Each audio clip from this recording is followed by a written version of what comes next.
Midnight on I-85. The flashing blue and red lights filled Judge Evelyn Hayes's rearview mirror, painting the plush interior of her new Mercedes in nervous colors. She sighed, checking her speed instinctively. She hadn't been speeding. She rarely did.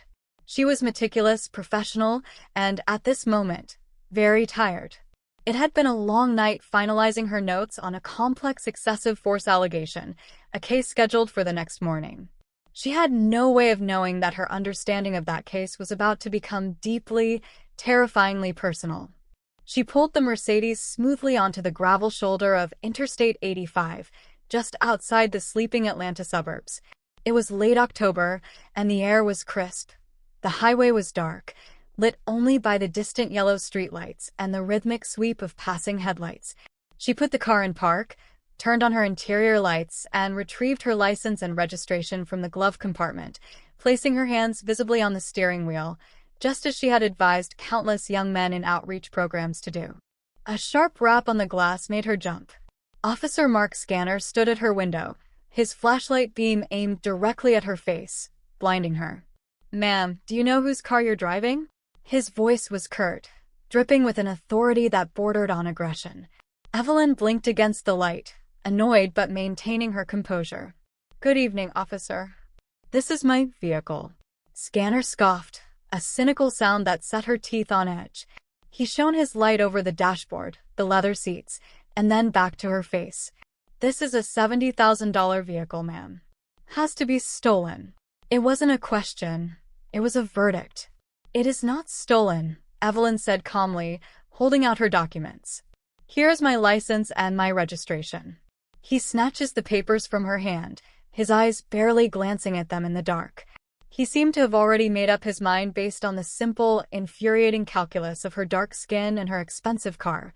"Officer," Evelyn said, her voice firm but professional, "this is my vehicle. The registration is valid. I'm Judge Evelyn Hayes, Fulton County Circuit Court. I'm on my way home from my chambers." This, apparently, was the wrong thing to say. Officer Scanner laughed. It was a full, incredulous laugh that echoed slightly in the quiet of the highway shoulder. He crumpled the registration paper in his fist. "A judge? That's a new one. Real creative, sweetheart." His tone turned sharp, all pretense of procedure gone.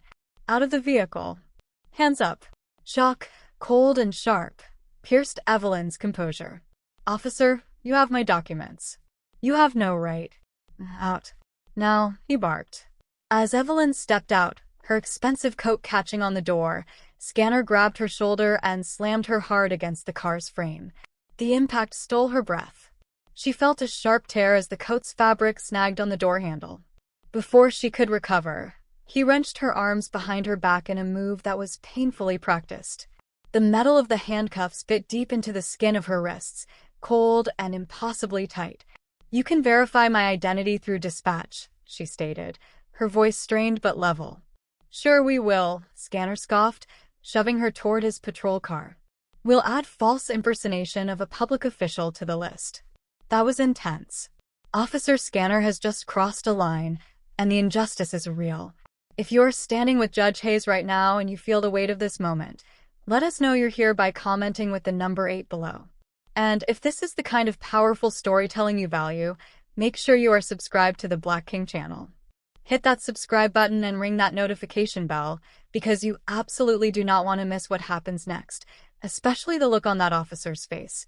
Your support helps us continue to bring these crucial stories to light. Now, let's see what happens to Judge Hayes.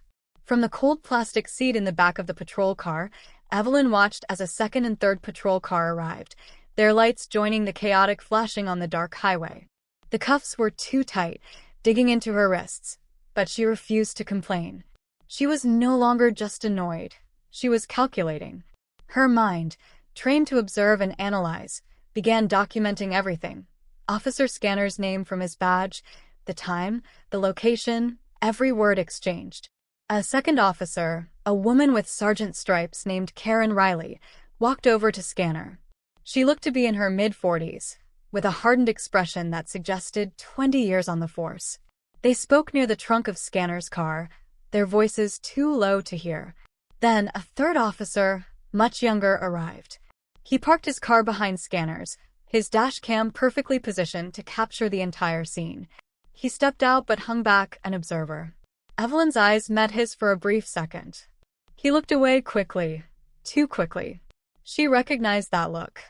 It wasn't the cynical confidence of Scanner or the weary complicity of Riley. It was moral discomfort. She filed his face away. His name, she saw, was David Chen. Officer Scanner returned to his driver's seat to finally run her information. Evelyn sat perfectly still.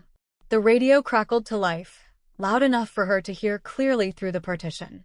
Unit 52, this is dispatch. Vehicle Georgia registration. Comes back valid to owner Evelyn Hayes.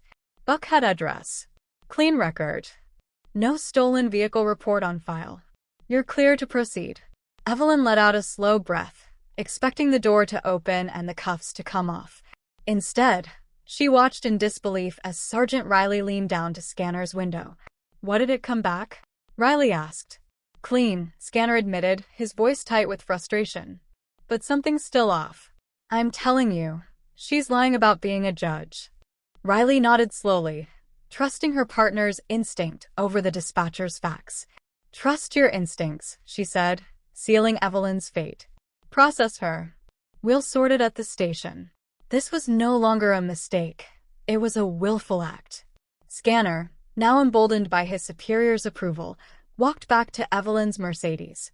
He opened the passenger door, a legally gray area without probable cause, and pulled out her leather briefcase. He rifled through it, finding her court documents, case files, and a stack of embossed business cards. He held one up for Riley to see, twisting the truth to fit his narrative. See? She's got fake judge credentials. It's a professional job, good quality. I'm adding false impersonation. The drive to the precinct was silent. They pulled into the Sallyport, a sterile concrete garage that smelled of exhaust and disinfectant. Inside, at the booking desk, sat Lieutenant Frank Miller, the night watch commander. He was multitasking, signing forms without looking up. Scanner passed him the paperwork. Miller signed the booking sheet without reading a single word. Book her, he mumbled, already focused on his next task. Let day's shift sort it out. The systematic failure was complete.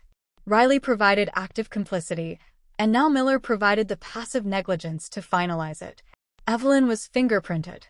Her picture was taken. Her $800 coat, now torn at the handle, was taken as property.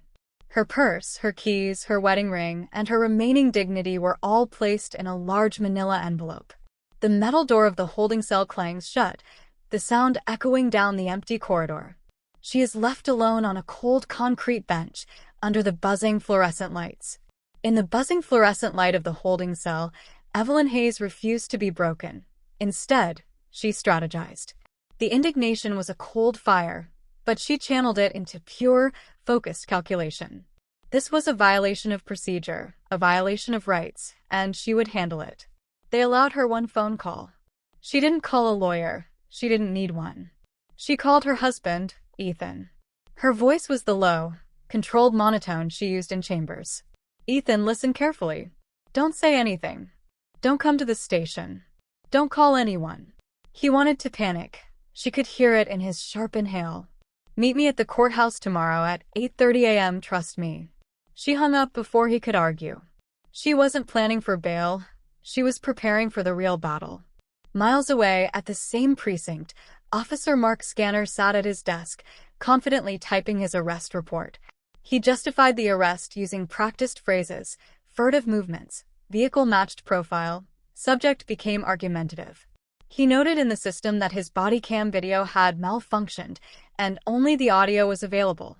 He didn't bother to check the audio file, assuming it was useless. He logged out, went home, and slept the sound sleep of a man convinced he had won. But Officer David Chin couldn't sleep. He sat in the empty locker room, wired and exhausted, his conscience warring with his fear. He was only 8 months out of the academy, and his father's words from his graduation echoed in his head. Be the officer we needed, David, not the one we feared. He pulled out his personal tablet and reviewed his own dashcam footage from the stop. He watched it 3 times. He saw Evelyn's calm compliance. He saw Scanner's aggression. And then he saw the timestamp. Scanner had arrested her before the dispatch confirmation came back clearing her name. It wasn't a mistake. It was intentional. Torn between his new career and his father's words, Chen made a decision. He drove his patrol car across town, not to his assigned beat, but to the isolated internal affairs office. He stood in the doorway of Detective Maria Sanchez, a 15-year IA veteran known for her sharp eyes and cynicism. "Detective? I witnessed misconduct last night," Chen said, his voice shaking. "Officer Scanner. I have the dashcam footage." At 6 a.m., the holding cell door clanged open. A new desk sergeant, unaware of the night's context, processed Evelyn's release. Charges pending DA review. She signed for her property and walked out into the cold morning air. She retrieved her Mercedes from the impound lot, her gaze falling on the fresh silver scrapes on the driver's side door handle, left by the aggressive ratcheting of the handcuffs. Back at the IA office, Detective Sanchez was watching Chen's footage. Her professional mask slipped. She paused the video, zooming in on the woman's face as Scanner slammed her against the car. Her blood ran cold. She knew that face. "Officer Chen," she said, her voice suddenly urgent. "Do you know who this woman is?"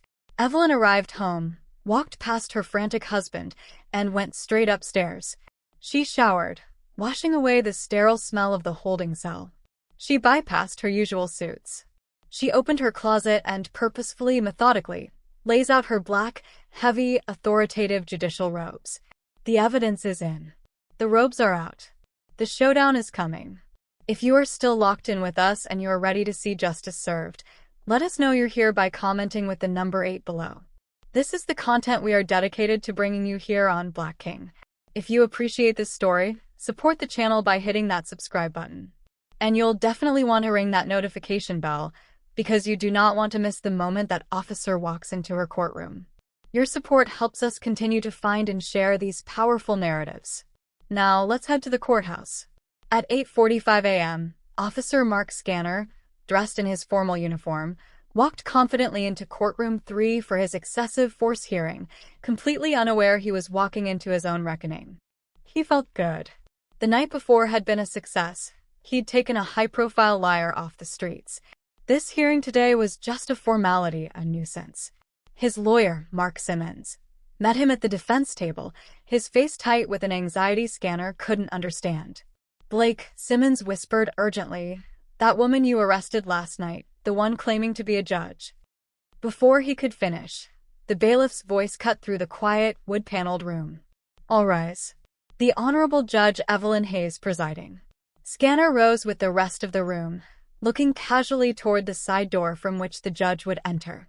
The door opened, and Judge Evelyn Hayes walked in, draped in her black judicial robes. Time stopped.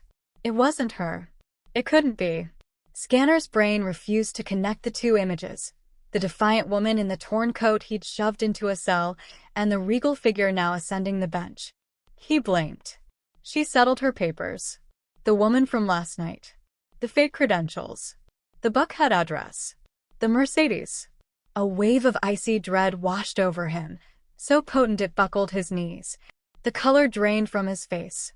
The briefcase slipped from his numb fingers, thudding loudly onto the courtroom floor.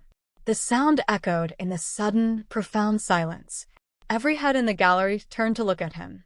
He swayed, his right hand shooting out to grip the edge of the defense table, his knuckles turning white. He couldn't breathe. He clutched his chest, his breath coming in short, shallow gasps. Cold sweat popped on his forehead. In the back row, Detective Maria Sanchez and a police captain watched, their faces grim, documenting his reaction. "Sit down now," Simmons hissed, grabbing his elbow and physically forcing him into the chair. Scanner collapsed, not sitting, but falling. Judge Hayes finally looked up, her gaze sweeping over the courtroom before landing directly on him. Her eyes were cold, steady, and held no recognition, only the impersonal authority of the law. She let the silence stretch, forcing him to endure the weight of every eye in the room. "Counsel," she said, her voice glacier formal, "does your client require medical assistance?" "No, Your Honor," Simmons said, his hand still firmly on Scanner's shoulder. We're ready to proceed." "Very well," Judge Hayes said. Case number 2024 CR 842, State versus Mark Scanner. Before we begin, she paused, her hands resting flat on the bench. I must make a disclosure to the court. Scanner's head snapped up. Last night at approximately 11:43 p.m., she continued, her voice clear and measured, I was stopped by Officer Blake Scanner on Interstate 85. I was subsequently arrested on suspicion of operating a stolen vehicle and false impersonation of a public official. The courtroom erupted in gasps. Reporters scrambled for their phones. Simmons shot to his feet. Your Honor, with all due respect, this creates an unavoidable appearance of impropriety. The defendant arrested you 12 hours before this trial. This court must recuse itself. Judge Hayes did not blink. She cut him off. Counselor, your client arrested me unlawfully, based on racial profiling and an explicit violation of procedure, after dispatch confirmed my identity. If anything, I am predisposed to be more scrupulously fair to ensure this proceeding is unimpeachable on appeal. My ruling today will be based solely and exclusively on the evidence presented in this courtroom. Are we clear? Simmons stood frozen, knowing he was trapped. Arguing further would only confirm their guilt. Yes, Your Honor. She gavels the objection down. Prosecution, you may begin your opening statement. The prosecution began playing body cam footage from the original excessive force case, but everyone in the courtroom knew that was no longer the only trial happening. The footage was damning on its own, showing Scanner's unnecessary aggression toward a scared teenager. Officer Scanner, completely broken, just stared at the defense table, his face slick with sweat. He and his lawyer were trapped, forced to watch the proceedings as if they were already ghosts. As the prosecution was about to rest, Judge Hayes interrupted, her voice cutting through the tense room. I'd like to examine the defendant's pattern of conduct more thoroughly. Prosecution, are you aware of any similar incidents involving Officer Scanner? Before the stunned prosecutor could answer, the main courtroom doors opened. Detective Maria Sanchez, the 15-year IA veteran, walked down the aisle carrying a sealed folder. Your Honor, Internal Affairs received evidence within the last 24 hours, she stated, her voice projecting to every corner, of an incident involving Officer Scanner that demonstrates a pattern of conduct directly relevant to this case. I have video and audio evidence. Scanner's lawyer objected, but Evelyn noted it for the record and allowed Sanchez to proceed. Sanchez didn't play Scanner's body cam. She played Officer David Chen's dashcam footage. The entire courtroom watched in horrified silence as the video from the previous night filled the monitors. They saw Scanner snatch the registration, slam their judge against her own car, and painfully handcuff her. Gasps rippled through the gallery. Officer Scanner noted his video malfunctioned, Sanchez continued, but his audio was captured. She played the audio. The courtroom heard Scanner's sneering laugh. They heard his explicit bias. Expensive car, late night, black woman. We both know how this works. This was not an isolated incident, Sanchez said, opening her folder. She presented an emergency analysis, 11 identical traffic stops in the last 18 months, 11 luxury cars, 11 black drivers, 11 arrests for suspicion, all later dropped. Furthermore, Sanchez added, Officer Scanner's 3 prior excessive force complaints were illegally expunged from his record 2 weeks ago by Lieutenant Frank Miller. The room was silent, the full scope of the conspiracy hanging in the air. This wasn't one bad cop. It was a protected pattern. Evelyn Hayes looked down at the man who had arrested her. She picked up the case file for the hearing.